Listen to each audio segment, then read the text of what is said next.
Ce que personne ne mange, ni nous, ni nos animaux, trouve encore preneur. Ça, c'est le travail de Bruno. Il est directeur des abattoirs d'Ussel en Corrèze.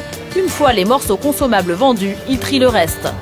Vous voyez ces boyaux qui vont être utilisés pour faire des cordages des guitares, des violons ou autres. Voilà une des autres utilisations qu'on peut faire avec le porc.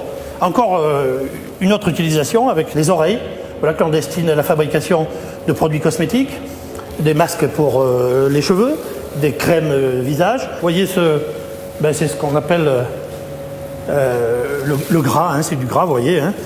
Je vous fais noter l'aspect gras et très tendre de cette partie du porc et qui eh bien, se destine à fabriquer le rouge à lèvres. Le rouge à lèvres que ces dames utilisent grassement et qui vous permet, lorsque vous vous embrassez, d'avoir un porc entre vous.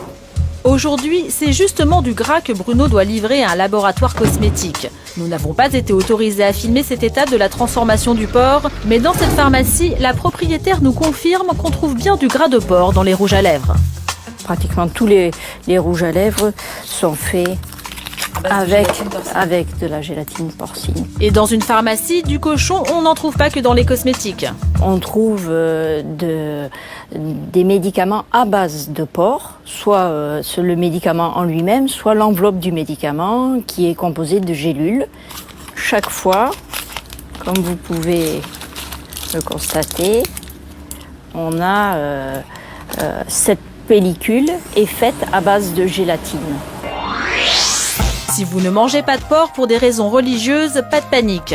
Gabriel Elfassi est rabbin en banlieue parisienne. Il est très clair, quelle que soit la religion, quand il s'agit d'un médicament, il n'y a aucune interdiction. Toute religion qui se respecte se doit de soigner ses malades. Donc à partir du moment où il y a, on va dire, un remède qui a été prescrit par son médecin, que cela contienne une matière grasse animale qui est infime, qui est presque, on va dire, inexistante, il n'y a aucun problème, on peut avaler donc ce genre de médicament. Je prends l'exemple de la gélule, bien sûr. Le cochon est donc omniprésent dans notre vie quotidienne. Désormais, vous regarderez vos pilules, vos crèmes hydratantes ou vos rouges à lèvres d'un autre œil.